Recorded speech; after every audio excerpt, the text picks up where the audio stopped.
Zaburi 18 mstari wa pili. Zaburi 18 mstari wa pili. Dial star 811 star 817 hash. Star 811 star 817 hash.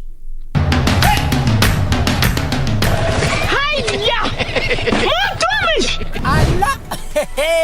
Nissan Serena ndio hii. Na unaweza kuwa wewe ndio tunapikia simu. Kodi ya Nissan Serena ni NS. Alafu kisha kwenye amount ni 50 bob. Hii Nissan Serena tunakupatia na shilingi 50. Kujiunga na QuickBid ni rahisi. Enda kwenye M-Pesa, bonyeza paybill kisha weka business number 4032353. Kwenye account weka kodi ya bidhaa unayotaka na bid yako ya chini zaidi. Kwa mfano TV 16. Kisha weka shilingi 20 tu kama idadi yako. Weka bid yako pia kwenye www.quickbid.co.ke. Kumbuka, bid ya chini zaidi ya kipekee ndio ununua. QuickBid, bidhaa bora kwa bei ya chini.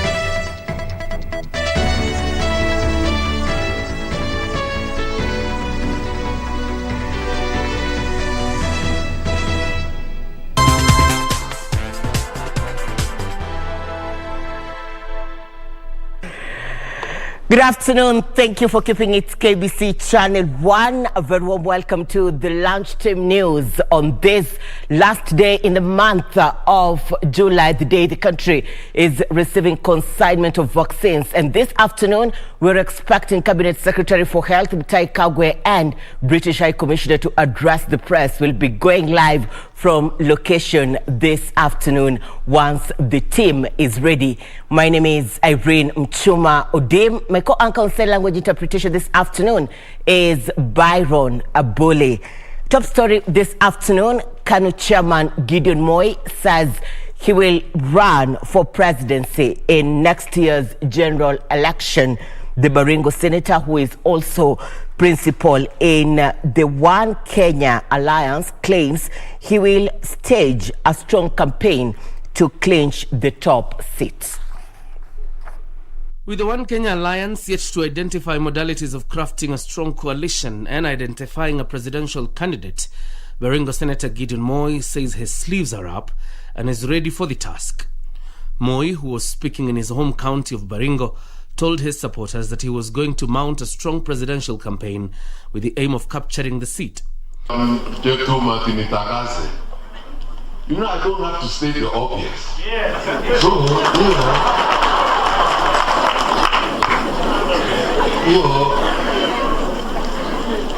unless they say, unless you're the stranger in Jerusalem. So, it's on now. The senator, who faces strong opposition from Deputy President William Ruto and his allies, has been pushing for the formation of a strong coalition that will face the Deputy President in next year's polls. Na bwana sumbua Gideon. Kuna watu wanasumbua Gideon bure. Gideon Kipchele hana makosa. Kwani Gideon alitangaza kwamba anataka rais ya Kenya? Kwa nini mnasumbua yeye? Yeye ni senator ya Baringo.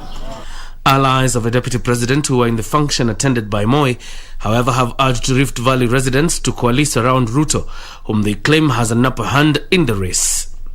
Sisi kama jamii wa Kalenjin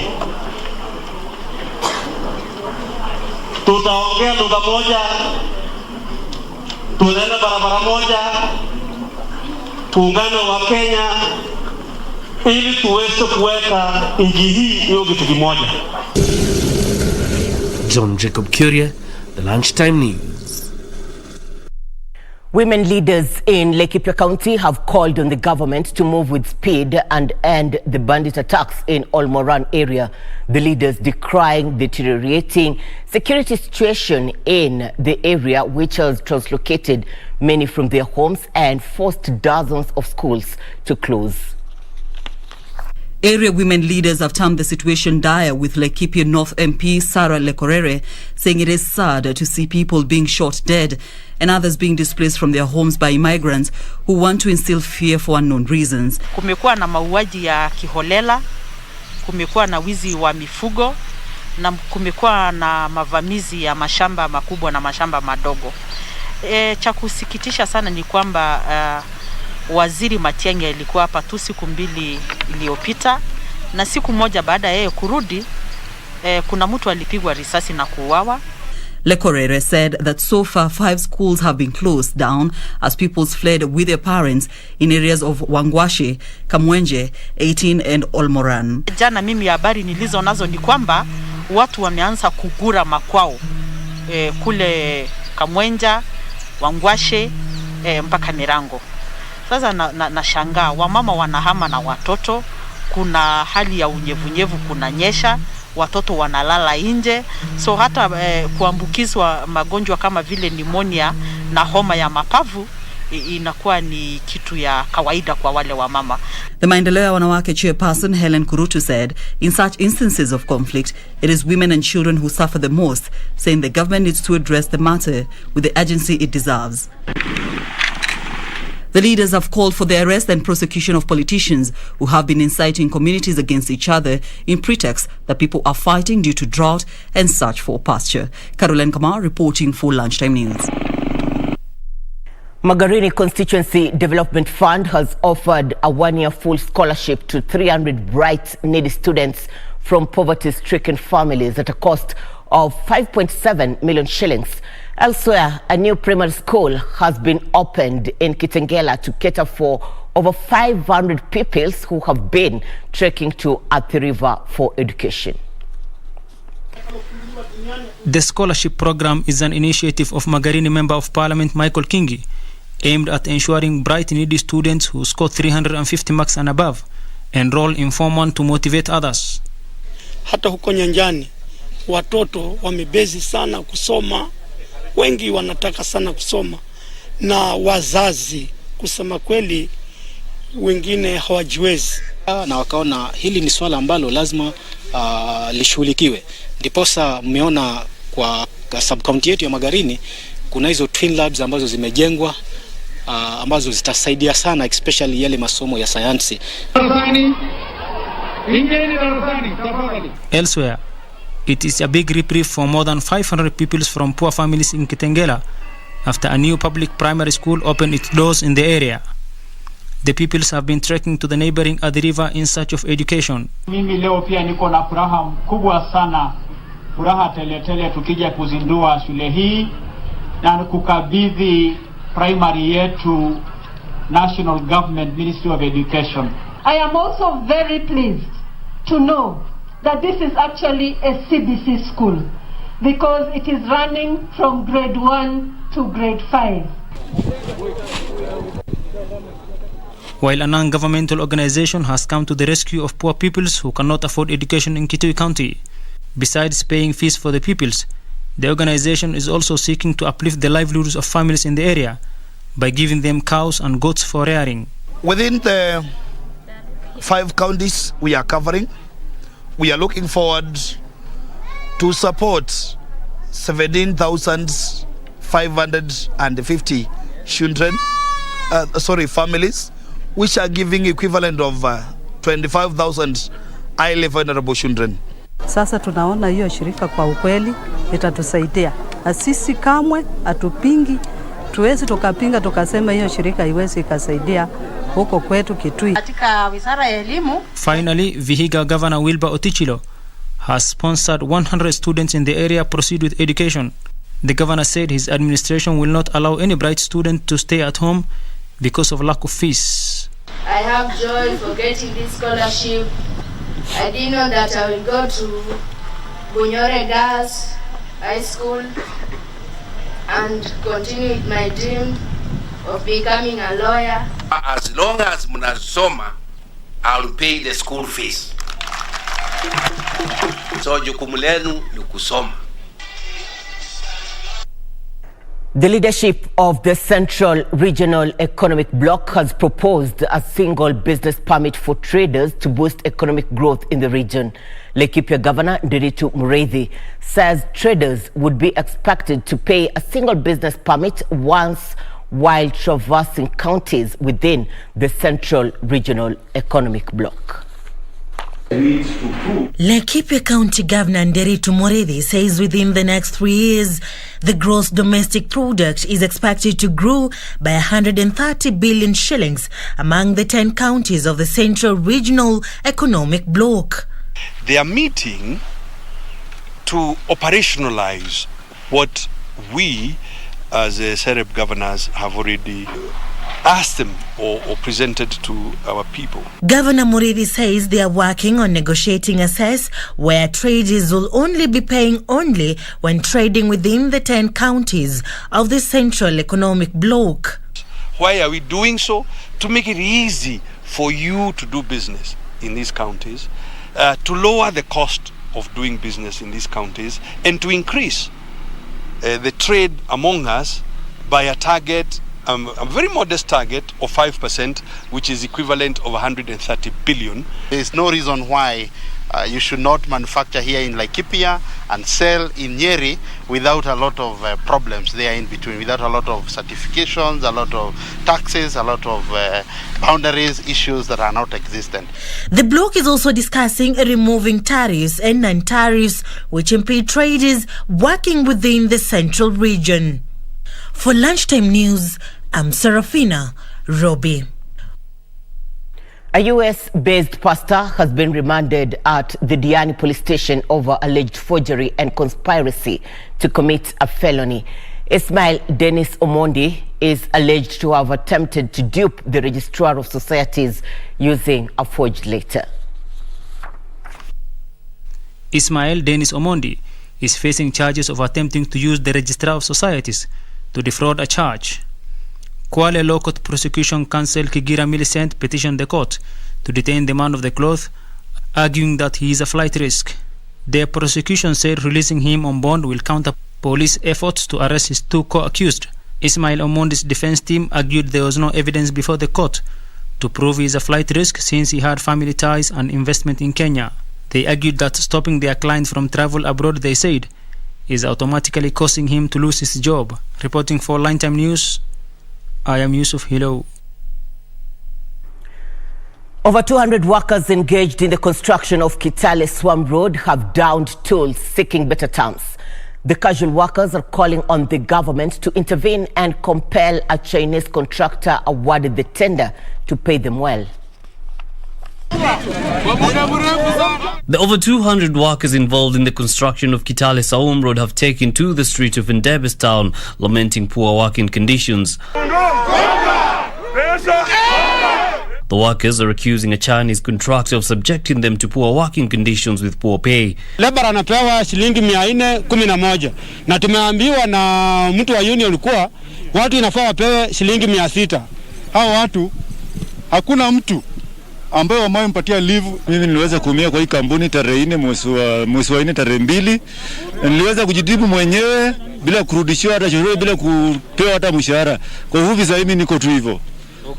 Na nikafutwa. Sema kama hakuna pesa kwa meza, sisi wote hatuendi kazi. The company in question has since refused to comment on the matter, adding that the workers ought to follow protocol in airing their grievances. Yusuf Farah reporting for Lunchtime News. To political matters now, Transport Chief Administrative Secretary Wavinya Ndeti is calling on politicians to tone down political rhetoric and accord President Uhuru Kenyatta space to deliver on his mandate. Wavinya's sentiments come as a section of West Pokot leaders hit out at proponents of BBI for continuing to popularize the constitution review process when the matter is pending in court. Transport CAS Wavinya Ndeti accompanied her education counterpart Sarah Ruto and Kajiado Governor Joseph Olelenku to commission a new public primary school in Kitengela, where they took pride in the development projects that were being done by President Uhuru Kenyatta's administration. Mushikilie Mheshimiwa Uhuru Muigai Kenyatta, ile kazi amefanya hii Kenya, hakuna mtu mwingine amefanya hiyo kazi, si ndio? Tunajua tu mahali shida iko, lakini shikilieni Mheshimiwa Uhuru Kenyatta, ataendelea kuwafanyia kazi. Saa hii tukitoka Nairobi tutakuwa tunatoka within 10 minutes from Nairobi, tunaingia wapi? Athi River na Kajiado, hii super highway ikitengenezwa, si ndio? But you did more. You went beyond your call of duty and actually decided that this area should also have a primary school. Nikasema wananchi wangu wakilia, nifunge macho ama niseme tunalia pamoja. Tunalia pamoja, na hii ni kulia pamoja. CAS Wavinya calling on politicians to tone down succession politics. Elsewhere in West Pokot, Sigor legislator Peter Lochakapong and former Kapenguria MP Reverend Julius Morgor criticized proponents of the BBI for popularizing the process when the matter is in court. BBI ni mbaya, si mzuri, na imetajwa katika umati huu ya kwamba hata hawa waliona kitambo hapa awali ya kwamba BBI ilikuwa mbaya. Meanwhile, Kenyans have been urged to embrace peace and unity ahead of next year's general elections. Speaking during Stakeholders Consultative Forum at Kiambu County Assembly, the Public Service Governance President Esther Waringa says the aim of the program is to sensitize the general public on peace and sustainability. We call upon every individual in the county of Kiambu and in the Republic of Kenya to make it a personal responsibility to cultivate and practice peace from today. Why should you take a panga or a buduki and you shoot your fellow Kenyan? Why? This is our God-given country, and we should live in peace and unity as our national anthem says. Kevin Washira, Lunchtime News. We are taking a short commercial break. When we return, Serafino Robi, my colleague here at Kenya Broadcasting Corporation, will be telling you a story of a popular tree in Karura Forest, one that you won't want to miss. We'll also be having other news making headlines in the world of sports. Stay with us.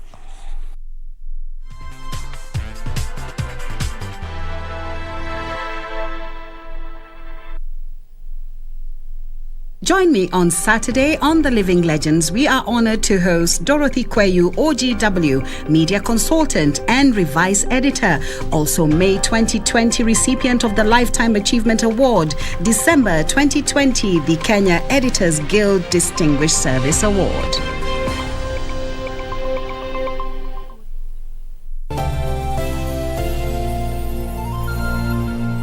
This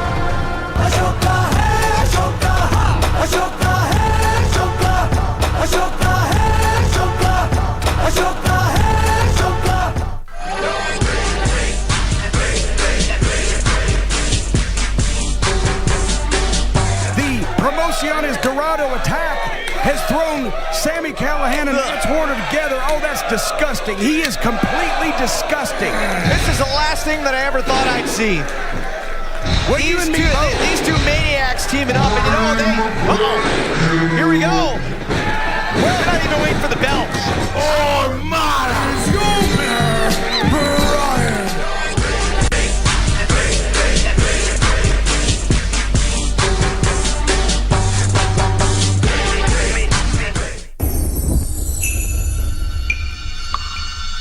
I've always thought of love to be a process than a result. So what do you think? About what? About me. Ask me that later on. Okay. What are you going to do? About what? About us. There is no us. Yet. I am not losing my nerve. Your plan? My plan? Yes, your plan. There you go again. Money, money, money. And all you do is take. You never ask. Why not? I'm his mother. And why not? I'm his grandmother. Don't do it for you. Do it for the family. That's asking too much. That's what family is all about.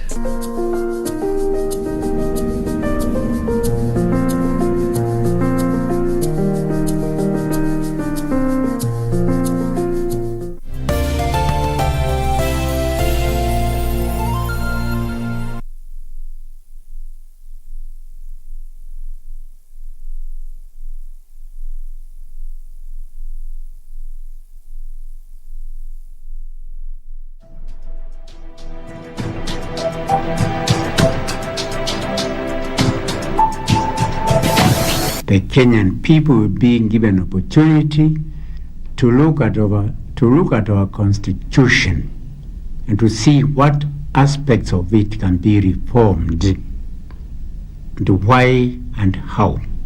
And in particular, we would like to see that the recommendations of IPPG, while not complete, are followed, so that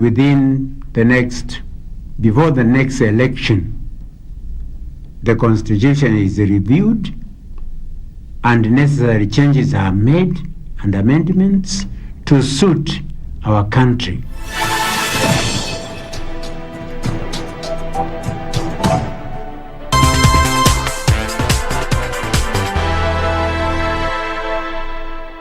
Thank you for staying with us. Remember, we are also live on our social media platforms at KBC Channel 1 on Facebook, YouTube, and Twitter. Now, man and nature have coexisted for centuries of years, with each serving the other in various ways. When man conserves nature, it in turn provides him with shelter, food, and even medicine, among other benefits. This is the story of MANILKARA, the discolor tree popularly known as Mugambera in Karura Forest, that was used by the Mau Mau fighters as a communication post and shrine. Serafina Robi has the details.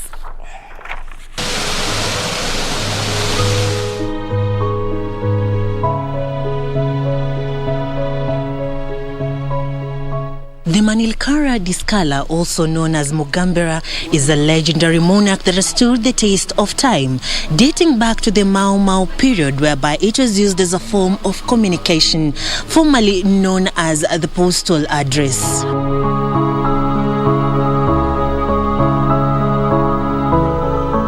On a rock besides the ancient caves that have formed over the years from periodic floods in the volcanic trachyte rocks, it stands tall, dwarfing the younger trees that have come before it. Besides its allure of being one of the oldest trees in the Karura Forest, this tree also has a unique historical importance. This is the MANILKARA discolor tree in its scientific name, or simply forest milkberry. It's also popularly referred to as Mugambera by the Kikuyu and Munguladugi by the Kamba. Furthermore, it's located in the heart of the Karura Forest, a haven of a canopy of trees, waterfalls, and rivers. Within the massive tree facing the ancient caves is a dark hole that served as the post office for the Mau Mau freedom fighters in the 1950s. This tree was being used as a communication post office, where they could bring letters from another area. They bring the letters here for the people who are here to come and read them. So when they bring the letters, the people of this area could come, pick, and leave the years there. So it was a good way for communication. Besides being the main communication post, Mugambera was also a shrine for the community. This tree could not be cut down because it is kind of a sacred tree. Just being next to a cave, the community around here, especially the Kikuyu community, would see it as a place where they could come and pray. The tree also produces edible fruits, and those of a species are loved for timber. This tree is about 100 years old and is one of our trademark in Karura. And is also associated with the cave. As such, hunters and gatherers, pastoralists and farmers frequented the area. If the MANILKARA discolor or Mugambera tree could talk, it will tell tales of the fight for independence by the Mau Mau fighters, the prayers offered here by the community that lives nearby, and the solace sought by every type of person that passes here every day, as it continues to stand firm with a gentle river flowing unperturbed. Now, you may have been to Mukuru kwa Njenga or heard about this vast informal settlement in Kenya's capital city, Nairobi. But do you know the origin of the name Mukuru kwa Njenga? Our reporter Jackie Wambiru set out to find out what the story behind Mukuru kwa Njenga. Kwa Njenga is one of the largest informal settlements in Kenya's capital city of Nairobi. It is situated in the industrial area, approximately 7 kilometers southeast of the central business district. The railway runs between Mukuru kwa Njenga and Mukuru kwa Ruben, with the Ngong River cutting across the two. Have you ever thought of where the name Mukuru kwa Njenga originates from? This week on People and Places, we take a look at Mukuru kwa Njenga and discover the history behind the name. Historia hii Mukuru ni kusema kuna mzee alikuwa huko anaitwa Njenga na ndugu yake alikuwa anaitwa Ruben. There was brothers. Sasa ndio walikuja huku wa kwanza. Sasa wakaweza kuingia katika upande hii na upande hii wakakuwa hali moja. Sasa wakakuja huku. Na kwa sababu ya ile Mukuru ilikuwa huku, wakaita Mukuru kwa Njenga na Mukuru kwa Ruben. Hiyo sijui vile ilikuja. Sijui. Fari. Fari. Ndio inaitwa Mukuru. Mukuru means valley or quarry in the Kikuyu language. According to Mukuru kwa Njenga Nyumba Kumi member James Kariuki, the settlement can be traced back to Kenya's pre-independence. Ilikuwa sasa ni akina mzee Njenga, boma yake ndogo, alafu naye sisi tukaanza sasa kuja kujenga kila area sasa. Juu sana naye sisi tumekuja hapa hivi na tumeanza sasa, hakuna shule, hakuna chifu. Tokana na mzee mmoja alikuwa anaitwa mzee Njenga, ambayo aliaga hivi majuzi na kazikwa Langata. Yes, so hii settlement ilikuja ikanemiwa after yeye, being part of the team ambao waliongoza kusettle watu kwa hii kijiji, hii mtaa hiyo nyakati za naisikia 1986 when they first settled here. Na mzee nasemekana alikuwa anafanyia kampuni ya mzungu, so wakaja wakaanza kufanya kazi Kware. Kuna Kware iko hapa chini, so alikuwa anafanya hapo kazi hapa Kware. So that is how this land ilikuwa too open, walikuja wakasettle hapa, na being one of among the first settlers ikakuja kuwa named after yeye. Njenga settled here with no formal education. He was directed to the quarries where menial jobs were readily available. Kariuki added that the area was quickly settled in by migrant families and industrial workers drawn to jobs in the factories in the nearby industrial area. Well, that is Mukuru kwa Njenga for you.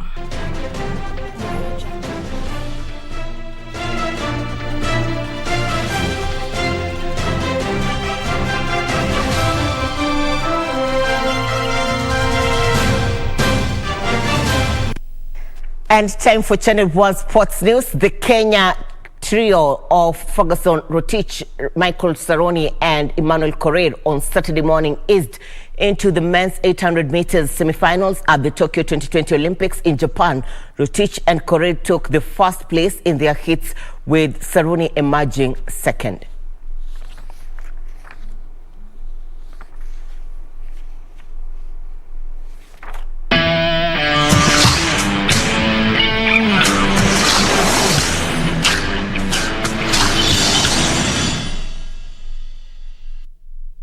Kenya's Ferguson Rotich comfortably made it through the semis, winning with a time of 1 minute 43.75 seconds. The 2019 world bronze medalist trailed after the bell, but a push in the last lap helped him to overtake the leading pack to win. Nilikuwa nimejipanga kwa hii. Nilijua hiyo yenye nilikuwa fast, so I was prepared. Naomba Mungu kesho nifuke niende finali. Majaliwa yake Mwenyezi Mungu finali, nione vile itakuwa medali, tuone itakuwa fit. Emmanuel Korir, who boasted this year's second fastest run, just edged it to win his heat and advance to the next round. Korir won heat 6 of the first round of competition in 1 minute 45.33 seconds, a hundredth of a second better than Poland's Mateusz Borowski. My round was, a little bit slow, of which it's good and advantageous for us, tomorrow in the semis. So I'm just praying, to qualify for the final. Michael Saruni also used a strong final push down the stretch to manage a second place finish in the heat 4 of the first round of the 800 meters, putting together a time of 1 minute 45.21 seconds, just behind first place finisher Nigel Hamos of Botswana. Saruni's finish to his heat